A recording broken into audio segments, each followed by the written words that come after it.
magical healings can happen as a part of mental wellness, maturity, and personal development. So before I start, I would like to take this opportunity to thank healthOmind, a one-stop solution and startup in mental space based in Bangalore, for providing us this platform today. So thank you so much. I seriously applaud the work that is being done by them as a contribution to the ecosystem. They are enriching men, women, teens, and children across the nation to tackle mental health problems. And I also think they are concentrating on the stigma attached to it, because I find that we are not having enough effective conversations and not being comfortable about having conversations on mental health. So, as a transformation facilitator and an energy healer, I 100% resonate with them. So, without further ado, let's bring into the magic of storytelling with Dr. Eric Miller. And I promise you, all wonderful listeners today, that you will go away with a very fresh perspective of how you present yourself to the world after today. So, welcome, Dr. Eric. For, Thank thank you. you for Thank you. coming in and accepting this invitation in our virtual space. I just wanted to specify to our listeners that we will have about 45 minutes of interaction, and we'll make this as impactful and interesting and magical for all of you listeners. And we will then take Q&A in the last 15 minutes. But I just want to say, we love interactions and we love experiences. So feel free to, as we go along in the next 45 minutes, to write everything that you want to share, your experiences, maybe your question and answers, and I will try to make sure that you go away with answers today. And that's the way we love it. Right, Eric? Yes. Yeah, so let me start this beautiful session that we all have been looking forward. And I know this, Eric, that your reputation precedes a lot of people. I mentioned Dr. Eric Miller. A lot of them seem to know in my social circle, and they were people from outside our geographical boundaries of India who were also interested, and perhaps they are part of the audience today. So let's take it up from the top. My first question to you, Eric, this evening, I just want our listeners to know a little bit about you, your childhood, your introduction to the world of stories and cinema, and how did you end up working with stories? Okay. Well, I'm a native New Yorker. I was raised just near Broadway, and my father was a theater critic. So he took me to the theater many nights. And he also was a playwright. He wrote plays, which sadly did not get produced. But he really taught me about theater. And my teenage years were all about reading Shakespeare and the great modern playwrights. Uh, so my background is really in theater. Then when I was about 18, I discovered there was such a thing as a professional storyteller. I met one lady named Laura Sims, who is still working in New York. And she is one of the founders of the whole movement going back to the early 70s. Although I guess I met her in the late 70s. So I got involved in storytelling and also storytelling and healing. That's amazing. So your platform, you were thrown by default into an environment, Eric, that you had no choice but to be completely immersed in this wonderful, energy of stories and cinema. Now, I know that every single person in this world has a unique story to tell. And it is really, after all, these never ending journeys, our hidden talents, or sometimes even suppressed memories, they are waiting to be told. So, obviously, then storytelling becomes very powerful. And storytelling, from what I understand with my conversations with you, Eric, and I really invite you to, tell us a little bit more. How does storytelling inspire? It comforts, it guides, it warns you of what might be hidden, it heals, and it improves oratory skills. I mean, I don't know any other art form or messaging, any other modality that can do so much. So why is storytelling Yes. so powerful, Eric? Well, first of all, I should say a little bit about how storytelling took me away from theater. Although storytelling is theater in a sense, it's different. Mhm. But what I realized with storytelling is that the individual can do everything. The individual is the playwright, the director, the actors. With storytelling, you don't have to get a stage, you don't have to get lights, you don't have to get costumes, makeup, sets. All of that is optional. If you don't have any of it, you can just do it yourself. And I also really fell in love with fairy tales. That the very short stories with very interesting symbols, and so that's how the transformation happened from theater to story. Uh, I myself wrote a number of plays as a teenager. And for this conversation, let's consider stories in general, whether they're presented in storytelling or in group acting in theater or in any other way. Uh, I know that in popular culture, people will say a cinema director is a great storyteller, a novelist is a great storyteller. Technically, storytelling is when people are together talking with each other or using sign language That's in true. a social gathering. But I am aware where sometimes storytelling is used for any type of to describe any type of sharing of story. So I just thought I would mention one of my plays, one of the stories that I made up as a teenager, which it's maybe 45 years ago, but it was one of my first steps, and I didn't know what I was doing. I was a teenager. But when I was 14 and I had a sister who was a year and a half older than me, tragically, she passed away. Oh, I'm so sorry. And I wrote a play about a brother who goes to find his sister in the land of the dead and talk with her, visit with her. So I didn't know what I was doing. I was writing a play. I thought it was interesting, but it was part of my healing process. Mm.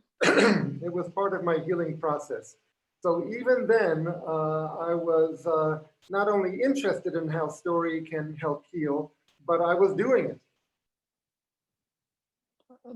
But uh, do you think, Eric, when I'm listening to you, it pretty much feels like it's almost like what people say that something needs to touch your heart and scar you for you to become a poet. Most of the accomplished epics of lovers that we see around the world, Rumi or whoever, and then the same seems to apply to storytelling, that it needs to have that spark. Otherwise, why storytelling? Where does the spark come from, Eric? Well, it's the love of art, the excitement of, in theater, the lights go dark and Yeah, everyone is in the same room together. In the days when we still had theater, who knows if we'll ever have theater again with this absolutely. pandemic. But no, I don't think the loss of my sister and that play was really the original Hmm. spark. The original spark was just love of theater, love of art, love of symbolic representation. So, would you say that someone who wants to be a storyteller, and this is something that comes to my mind, and I'm thinking whether some of our listeners are thinking about this as well right now. Um, do you think that they actually need to be very acute observers of the surrounding around them? How and what are the ingredients of becoming a storyteller if you're not learning from someone like you? Well, I do teach story composition, whether creative writing or storytelling. And really what one has to do is sit with oneself and feel what is important to you, what gets your attention, what raises your emotions. And if it strikes you and hits you and attracts you, chances are it will also attract other people.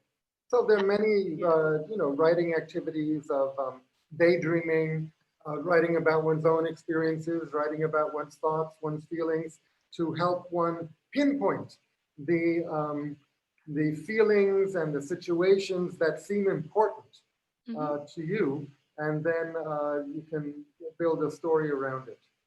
Uh, yeah. One way is to start with a character, to kind of ask your unconscious, please send me a character who wants to be heard, who wants her story to be told. And sometimes your unconscious will deliver up into your consciousness a character. And when that character appears, you have to, in a playful way, talk to that character and say, hello, thank you for coming. Let's sit. Would you like a cup of coffee? Tell me about yourself. Tell me, do you want something? Are you on a mission? Or, you have to communicate with your own fantasies. And then out of that, a story can grow. Eric, that's so amazing what you're saying. I read a statement long time ago somewhere, and it said, I'm writing my own story so that others might see fragments of themselves. I thought that was very powerful. And basically, the whole world is a mirror of what you're thinking and what you perceive and how you define the world you live in. So to say that I'm writing my story so others might see fragments of themselves, that was amazing. And something that comes to my mind is you said to have these conversations and this character just emerges. And I have to also forewarn the listeners, I think it should be done in private. You don't want to be sitting, waiting at an airport or a public space, starting to talk to yourself. A lot of it could be internal dialogues as well, or escape to a quiet room if you want to start having those conversations with yourself. Now, when people talk to themselves in public, we just think they're talking on a mobile telephone. That's absolutely right. And next time I do see a person, Eric, I'm going to say that is a story maker who has probably gone through a session with Dr. Eric Miller. Um, Also, I want to tie this in with what you said, and that stuck in my brain, that storytelling helps people explore themselves from their unconscious to conscious. Would you care to elaborate on that? What's happening there in the subconscious, or the unconscious, as you prefer to call it? Well, we have an individual unconscious, and then there's a collective unconscious. The collective unconscious is the cultural background that we share with everyone in our culture and society, which now is very global. So beginning story composition with character is one way to do it. Another way is to just think about what social and environmental issues are in the air. What are the general concerns of people today?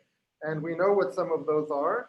But then the trick of making a story out of it is to come up with specific incidents and specific characters that embody the general issues.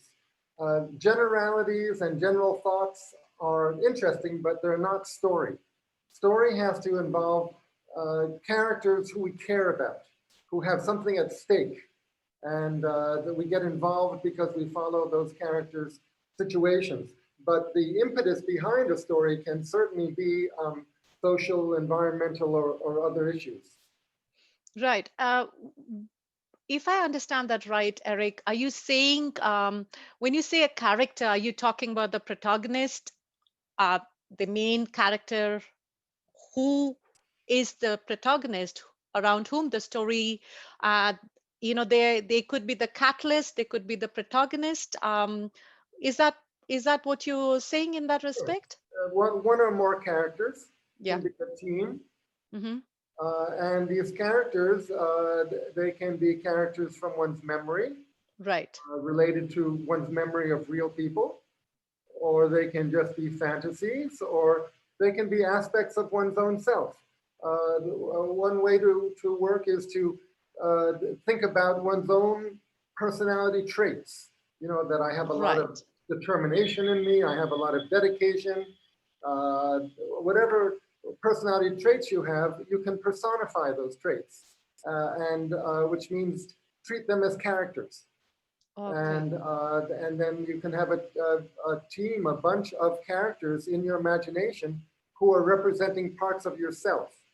You can also look inside yourself for what Carl Jung called archetypal characters, Mhm. which are common both to the individual and to everyone, because archetype means a very common, very typical type. For example, each one of us has a joyful child inside Right. who we Right. can talk to and we can put on the stage. And each one of us also has a child who uh, has undergone a little bit of suffering or a little Mhm. bit of Mhm. sadness. So that's another character who, whether or not we put it in public, that's a character we can talk to in a playful way to find out why the character is sad, why the character feels injured, and to see if we can do anything about it. Then another very popular inner character is the mentor, Mhm. the teacher. All over the world, wherever there are people, there are mentors. Sometimes it takes uh, a mother or father, takes Mhm. the form of a mother or father, or a fairy godmother, or a favorite professor, a favorite teacher. But that's the character that says to you, you can do it. I Right. believe in you. I see a talent in you. I see a strength in you. Maybe nobody else can see it, especially if there have been some difficult times. Mhm. But I see it, and I know you can do it. You know, there's a part of ourselves that says that to ourselves. But when you're making a story, you might want to project that voice onto a character, an external character who will say it to another character. That is amazing. I absolutely see where you're going with this. So it's the projections of an inner voice, or what we call the chatter of the monkey mind. And so what it's sounding to me is almost you're trying to tame it and give it a voice, right, Eric? You're channeling Channeling. That's a good word. different aspects of your personality, your memories, your imagination. I'm going to talk about your inspirations, Eric. I'm fascinated by how you said you draw inspirations from epics. I think that is a basis, stories from Panchatantra, Ramayana, from Mahabharata.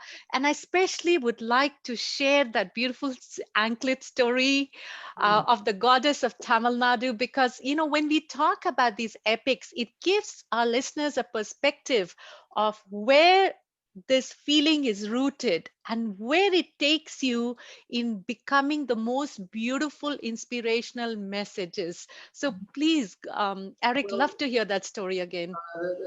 an epic is one type of story. Hmm. Actually, Panchatantra is animal fables.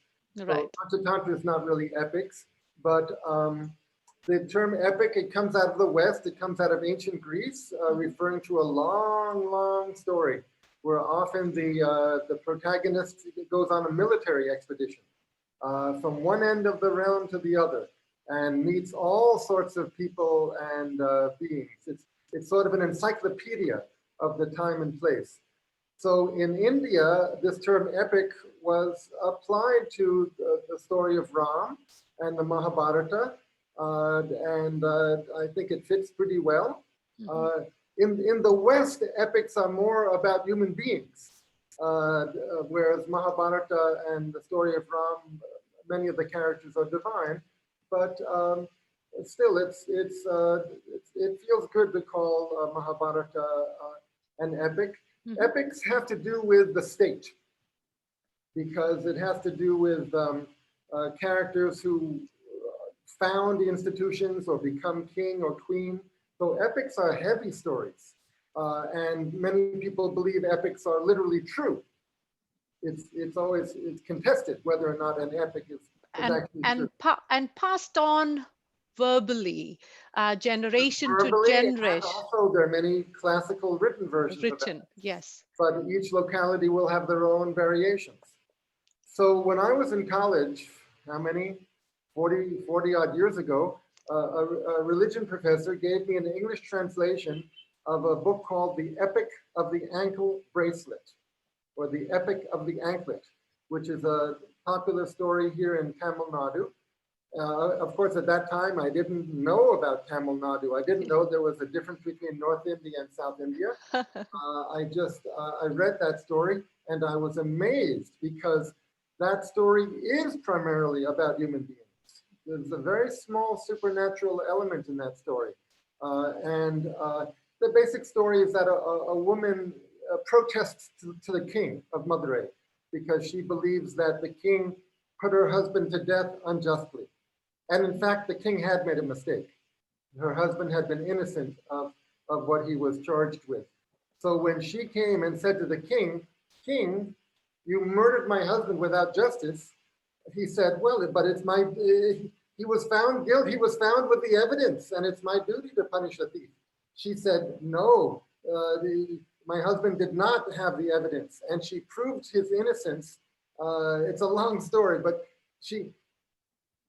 her husband was accused of stealing the queen's anklet, one of the queen's anklets, and it was the type of anklet that had precious stones inside. And the queen's anklet had pearls inside. She had one left. But the heroine of the story, the wife, her anklets had rubies inside. And so the husband and wife, they had come to this new town, Madurai, and he had gone into town to sell one of her anklets with a ruby inside. And actually, the thief who had stolen the anklet from the queen saw the opportunity to blame the stranger because the anklet looks just the same. So he brought the husband, the stranger, to the king, and he said to the king, "This is the man who stole your queen's anklet." And the king did not do a proper investigation, and he put the stranger to death. You know, the stranger had no support. He had no family. So when the wife, she felt it when her husband had been killed and his body was thrown in the street, his head was cut off, and she came in and she saw him, she started screaming, of course. "How could you let this happen?" she asked the people in the street. And they said, "Well, we didn't know, we didn't do it." She said, "This is your city. You should have known who that guy was who took my husband to the king. I'm sure you knew, but you didn't care. It seems you're the type of people who only care about yourselves and your own families. Are there no decent people here? Are there no gods here?" So the people, of course, they said, "This woman is mad and she's talking rudely." So they turned away from her, and then she proceeded to the king's court in the middle of town. And what she did was she broke open her remaining anklet. It had rubies inside. They broke open the queen's remaining anklet. It had pearls inside. They broke open the anklet her husband had been carrying. It matched the wife. Her name is Kaniki. It had rubies inside. So that proved that the husband had not stolen the anklet from the queen. Right. The king stood up and said, "Oh my God, I am the thief. I stole your husband." And he fell down and died.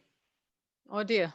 Oh dear. He stopped breathing. He died of a broken heart that he had misapplied. Right. He stopped breathing. He stopped his blood pressure. He died. And then Kaniki, the heroine, she proceeded onward to the Western Mountains, where she started a new tribe in the forest. And I have visited the descendants of that tribe. They're still there. So I was so entranced with this story 45 years ago, and amazed that we have a version that was written down 1,500 years ago. Amazed that an ancient Tamil story would be so much about human beings. About justice, about justice and authority, right? Stories would be all like gods flying in the sky. But this is an ancient story, and of course it's considered history, not just a Mm, story. mm. So, when I first came to India in 1988, what was that, 30 years ago, I actually walked the path of this heroine. She and her husband Incredible. walked from the coast to the central city, and then she walked onward. So I walked that path, and I wrote a book about it. So that story, I've written about it a lot as a scholar, and And I it's embedded somewhere. So this is what I'm trying to say here, Eric, that stories that we hear as children, and then you're talking about, the inner child, the suffering child, the happy child, and the mentor. It is these stories that become sometimes a basis of values in life. Now, if you've been so inspired by this story, I'm sure today you are someone who really believes in justice and authority. And on that note, there is also, I know, the sculptor Merlin stone that you talked about. And after this, we're going to veer towards mental health, and how the therapy works with storytelling, and have our listeners go away with a lot of takeaways.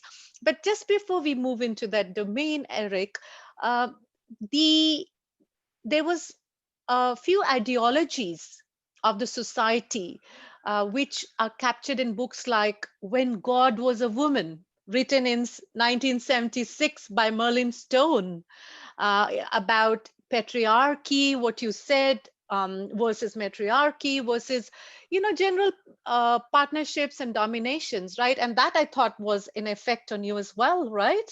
Yes, well, I came of age in the early 70s, and the storytelling revival was developing, and the feminist movement was developing, Hmm.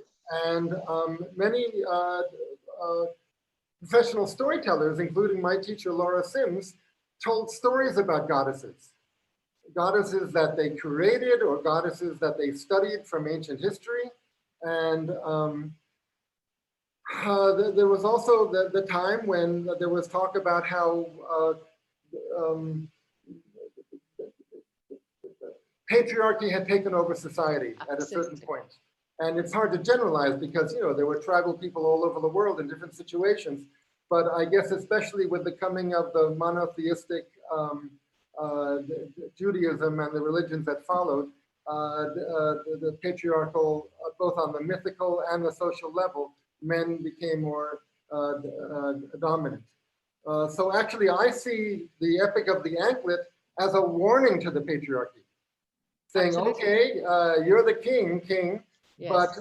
if you misapply justice, it'll be all over for you. And you see, she was not satisfied that the king died. She was angry at the entire city. So she asked the god of fire, she requested the god of fire to cleanse the city by burning it, but letting good people and animals escape. So Wow. good people walked with her to the mountains. So That's I see incredible. this as a sort of, I have a feminist interpretation of it, that this is Yes. a warning to the patriarchy. Hmm. You better behave well, or it's Perish or going to perish, perish. and we'll go back to the forest. Yes, yes. Thank you. We need more voices like you that come out from a very balanced way of the yin and the yang energy. And I think this is really the need. This is the dialogues we need to have where every single individual has both the energies. I know that the matriarchal energy, and today, actually, Erica, I don't know how much you know. And before we veer into the psychological healing and the mental wellness, I just want to share with you that today is a very powerful day for the matriarchal society. We stepped into what we call 9 days of Navaratri, the 9 days of worshiping the goddess. So I started my day beautifully today, dedicating my next 9 or 10 days to Mother Goddess. I had beautiful fragrant roses that I was putting in her feet. So I'm very happy to bring this topic of, how the balance of the matriarchy and the patriarchy needs to come into play. At that note, let's take this up towards where it needs to go.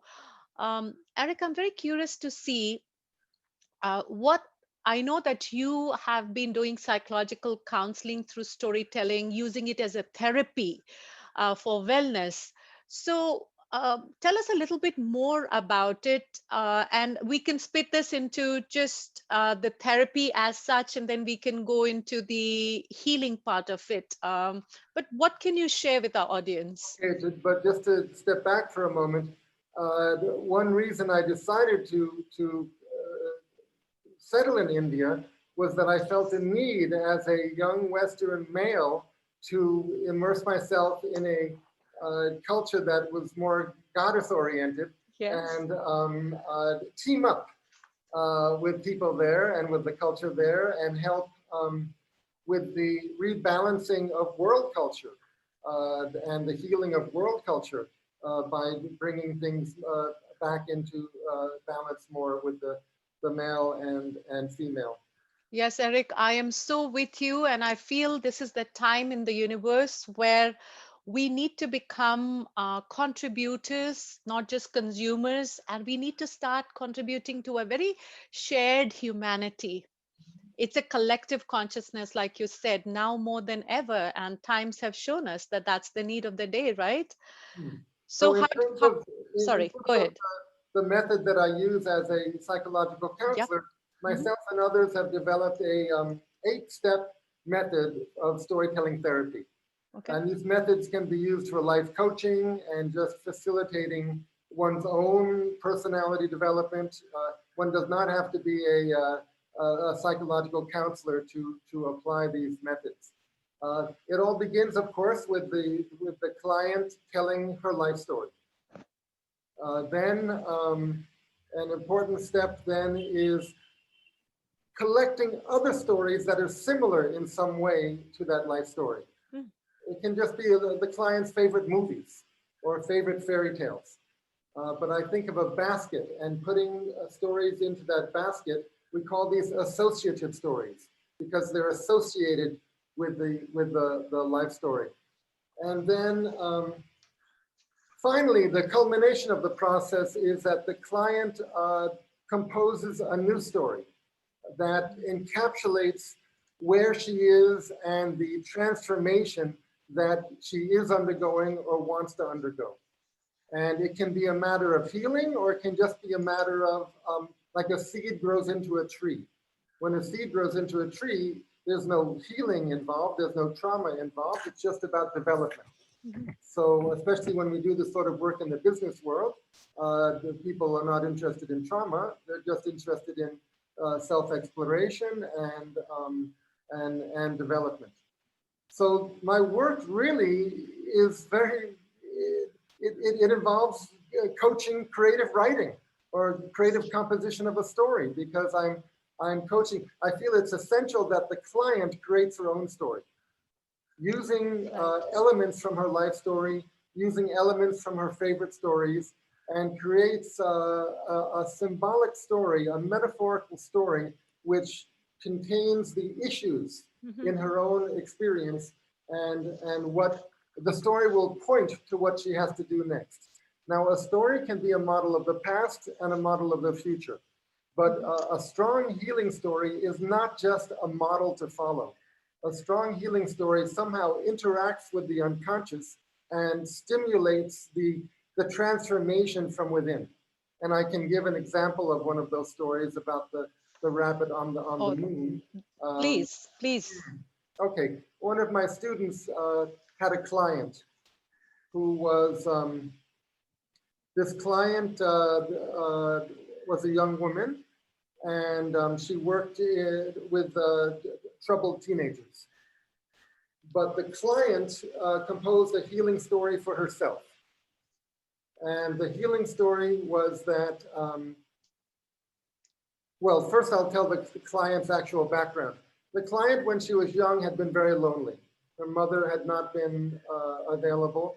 Her mother had been very ill and then was not on the scene. Father was not on the scene. So she had a pretty lonely time, but she had a pet rabbit. This is in real life. The client had a pet rabbit and loved that rabbit. One day, a dog in the neighborhood got hold of that rabbit and killed it. So what Right. was left was a bloody body of a rabbit. Well, this client, she was about 10 years old at the time, she gathered up the body and went to the backyard, dug a hole in the earth, and had did a little ceremony with her younger brother. But it was important to her to show the respect to the rabbit to have that ceremony. And she was, even though she was so sad, and weeping, she went through the ceremony properly. So she was happy with herself that she did that. Okay, so that was her real life. Her healing story was, in the healing story, there is a young woman who is looking out over the ocean. And there's a ship coming. And on the deck of the ship, there are some senior women with beautiful long silver hair and beautiful clothing and jewelry draped down. And some of these senior women get in a small boat and come to shore. And the young woman character in the story goes down to the beach and meets with them. And the senior women come out of the little boat and say, dear, we've been looking over you. We're very happy with your development. So this was strange right there, right? How would women in a ship be able to look over this, this character? So she thought, well, that's wonderful, but it's a little odd. But the senior woman said, we are a tribe of healing women, and we want to invite you to come with us in the ship. We'll teach you healing arts. You can come back whenever you like, but we want to mentor you. And then one of them showed the young woman a ring. And the design on the ring was the image of the rabbit. That's incredible. The rabbit who in real life, the client had buried that rabbit, but she recognized that rabbit. So that rabbit now was on the ring in the story, and it was being shown to the young woman in the story. And then also one of the senior women said, look up in the sky. And it was one of those days where both the sun and the moon were in the sky at the same time. And she looked up and she saw on the moon, there was that same design of that rabbit. Amazing. So somehow this tribe of healing women were mystically connected to the rabbit and possibly to her mother. And they've been looking over her. And of course, she went and she joined them. But and that was the healing story. So I was so struck about how this client had created this fantasy of a tribe of healing women, which was integrated with her memory of the rabbit and the moon and the entire universe. That it was all unified, and it was all I felt kind of compensating for the loss of the rabbit, for the loss of her mother. But she imagined a healing community that was taking care of her.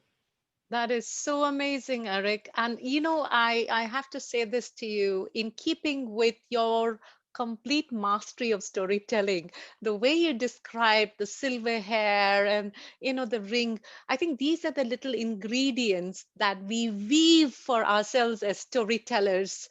Now, really tell me how surreal when we start to weave, and this is something I'm sure a lot of listeners are thinking, when we weave stories, they say there's always a room for story and it transports people to another place sometimes. How do you stay between the surreal and also stepping, something that's created in the subconscious and then still being rooted in reality? Where and how is that space? How does the healing happen there? Well, whether or not the root of the story images and characters are in the unconscious, they are projected onto characters. And we imaginary characters. Yes, and we follow the adventures of these characters, and we're engaged because we identify with the characters and they may touch us deeply. So we follow what's going on, and we hope that things come to a satisfying conclusion. See, Carl Jung, and all of this work was begun, a lot of it was begun by Carl Jung, and he is still the the foundational thinker in the whole field of the art therapies, he wrote about individuation, which really was the integration of the individual. So his vision was that we need to bring things up from within the individual, from within the collective unconscious, whatever is in the air, we need to bring it up, project it onto characters, let these characters interact, and let the whole thing become integrated. Mm-hmm. So we are aware of the different parts of ourselves, even the violent negative parts of ourselves. We have to accept and own even those parts. And so to become a mature, healthy individual, we have to become aware of these different pieces. We have to help them interact with each other. There's a lot of thinking about male and female symbols that they need to interact. And see, the male aspect, if it's immature and isolated, will be rigid. Okay. So it needs to be influenced and transformed by the female element. So his vision is that this interaction has to happen. And the other thing that has to happen is that the individual has to come to an understanding of her place within the society, culture, history, cosmos. Like in the story I just told, she realized she was in the realm of the rabbit goddess. Correct.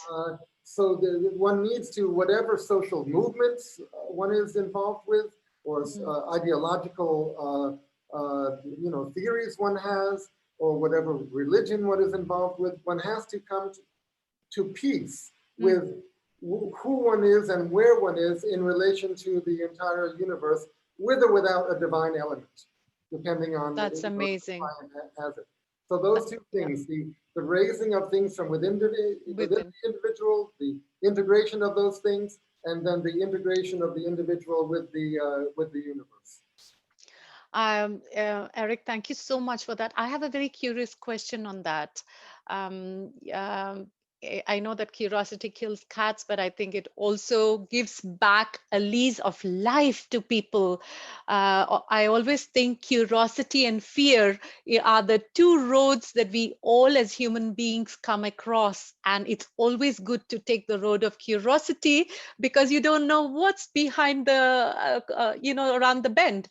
I just want to say, if taking from your example, if someone thinks that there is a need to balance, say, alpha male, now you need to introduce a little bit of feminine, you're realizing that the way you act, the way you interact with your family, and it's a very strong macho energy.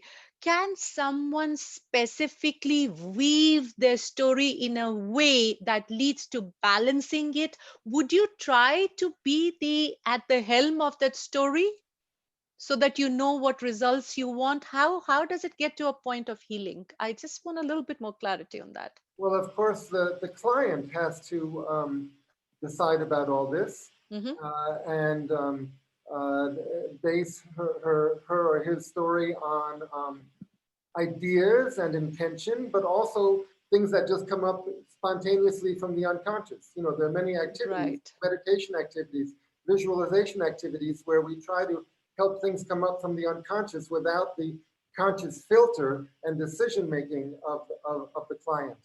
So whatever things the client relates to, those things go into the story. And if characters are incomplete or having a hard time, we explore how the character can resolve things. That is amazing. We actually have one or two questions, and if I look at the time, we will have time to take up these one or two questions that come up.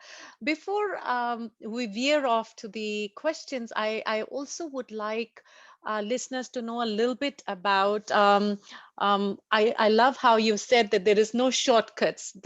You allow and you approach things very differently, and you allow the client to be at the helm of his or her own story. I also, very briefly, if you could share that wonderful journey that you're doing as an assistant director that I discovered with your wife, Magdalene, where you have storytelling therapy and psychodrama that's used for facilitating even personal development. How does that work? And also, if you could tell our listeners how they can approach you, where are you available, and how can they start on their own private weaving and healing process? Thank you.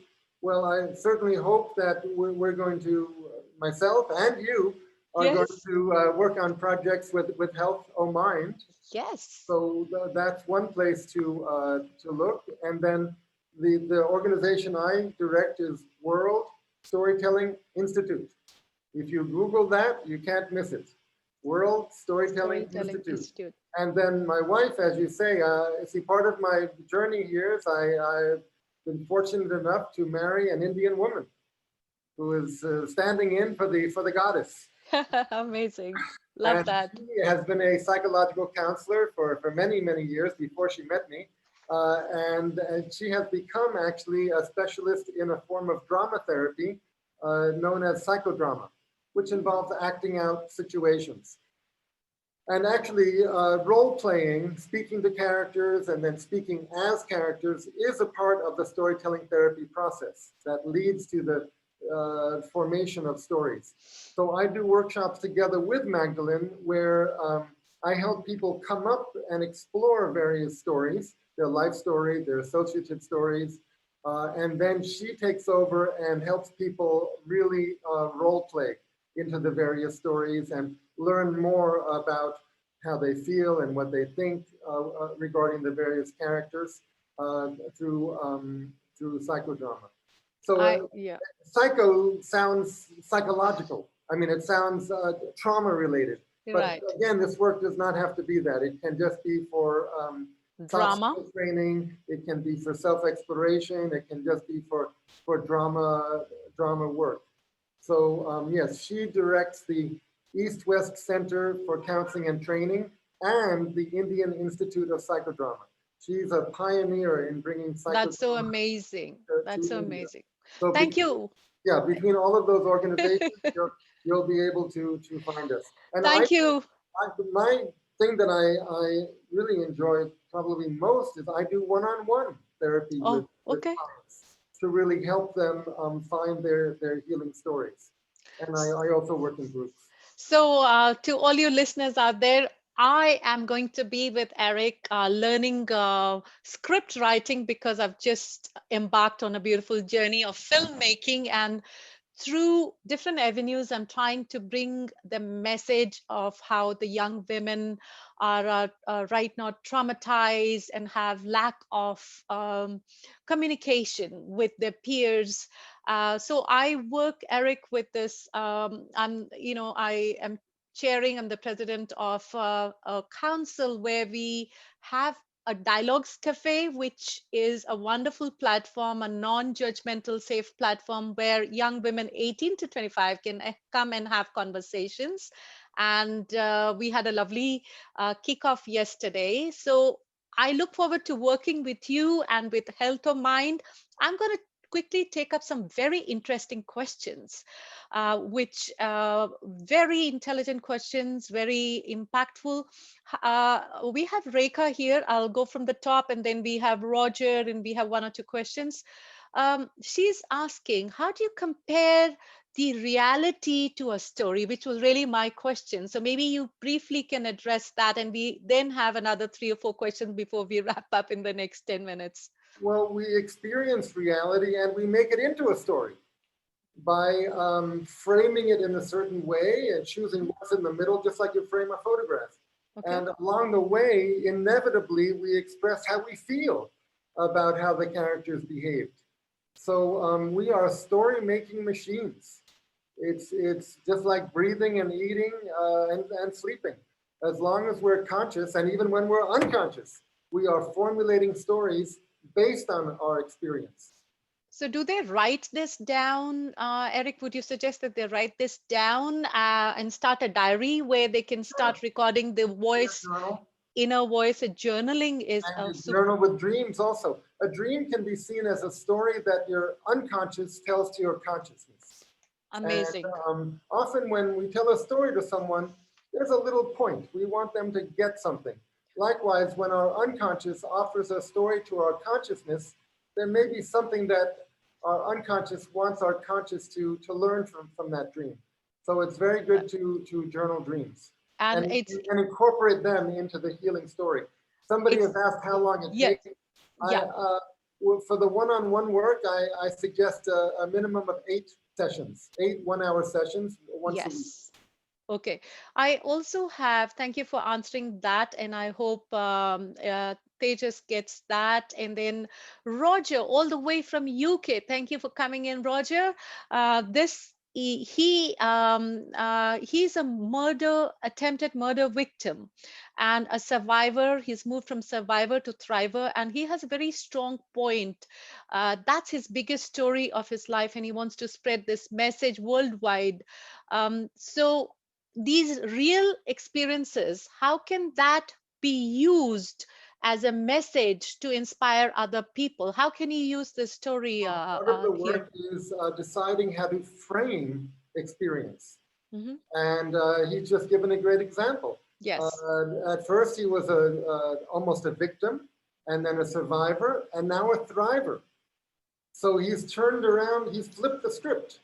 Yeah. And so it's, it's that classic question, is the glass half empty or half full? Hmm. His glass now is half full because, and it's going to get more full because he's a survivor and he's helping others survive. So, So his healing, Roger, from thank you for validating what Roger is doing. So obviously his healing is happening from a real life experience that he's using to heal others, to show them a path of resilience and show them that, no matter how traumatized you are, you can arise like the phoenix again. So Roger, I hope that answers that, and best of luck to you for the good work that you're doing. We have Nivedita Basu, and she says, I've been interested in theater and acting from a long time. How does psychodrama heal? Nivedita, exactly my question. Thank you for echoing my thoughts. Over to you, Eric. well, talk therapy and psychoanalysis is largely about uh, revisiting the situations in which our personality was formed. Mm. And if something happened back there that was negative, painful, or development was blocked, the theory of psychoanalysis is that by revisiting the scene, now this time with your guide, with your Mm. therapist, you can now really see clearly what happened, and if one really did suffer abuse from somebody or something. And where psychodrama or role playing comes in is that you can reenact those situations now. Or you can speak to a person who you feel injured one, whether or not that person is still alive. You can speak to that person, and then one technique in there is to reverse roles, and Mhm. then you speak as the person you've just spoken to. And in that way, you can really see the situation from different points of view and get all your feelings out and your concepts out about what happened. But the idea is that this time you're in control. Because this Yes. happened, you were young, it went by quickly, you had no power. This time you have the power to understand it and to question the characters, to express anger, Wow. possibly to forgive. And this hopefully, theoretically, leads to a completion of unfinished business and an emotional release. Sometimes it's called catharsis, sometimes it's called Yes. reaction. Absolutely. And hopefully once one has worked through that and seen what really happened and how one responded to it, then the slate is sort of cleaned and one can proceed with one's life without working off of so much hidden pain. Yeah. Thank you. So it's about cleaning the slate. You do need to do that so as not to carry the baggage that's right. probably sometimes in our blueprint of our DNA. Sometimes, we are carrying it from many, many lifetimes, whichever way we consider, or whether it was a childhood trauma, your inner child does need to be healed. And this is a great way, Eric. I loved it. I think you've just given a brilliant window for our listeners to start working on themselves. And of course, they know where to come and reach out to you. Avantika as well, thank you so much. Before we wrap up, thank you for being here. You are absolutely correct that it is also about healing, but also storytelling. The purpose of a storyteller then becomes not to tell you how to think, but to give you the questions to think upon. And I think, And sharing it with somebody else. and sharing with somebody else. Yeah. Just sharing things, we all know it's often a comfort and a pleasure. And it helps us, make a list and keep track of things and share the meaning of it all. It can be therapeutic. Just sharing and visualizing together, imagining together, doing that with another person, that in itself is healing. Doing it alone is healing, but Yes, doing it with another person is especially healing. especially this mentor that you said we can create, and people around you, listeners, if your family is too busy, I think it's so fantastic to have this soundboarding happening where you can actually project what you're feeling and draw it out of the recess of your unconscious. Thank you so much. We are bang on time, and I think we've attended to everyone's queries. I invite everyone to go back and start working with whatever needs to be dug from the unconscious. Um, Wishing you all wonderful, beautiful people, a beautiful, clean slate from the moment you start embarking on this beautiful journey for yourself, because this is going to be your biggest arsenal. At this point, bang on time, I'm going to invite Himika now to wrap the session. Thank you, Dr. Miller. This has been a most Thank you very much. enriching. Thank you. Thank you so much. Over to you, Himika, and lots of love to everyone. Have a good evening. This is a wrap from me, Minnku Buttar, signing off. Thank you so much, Minnku Buttar. I hope I pronounced it right this time. Thank you so much for that. And thank you, Dr. Eric Miller. This was a wonderful session. I'm sure everybody enjoyed it, including me. And thanks a lot to our wonderful guests, our wonderful people who took the time to come and enjoy the session. See you next time very soon. Bye. Take care. Have a nice weekend. Bye-bye. Thank you now.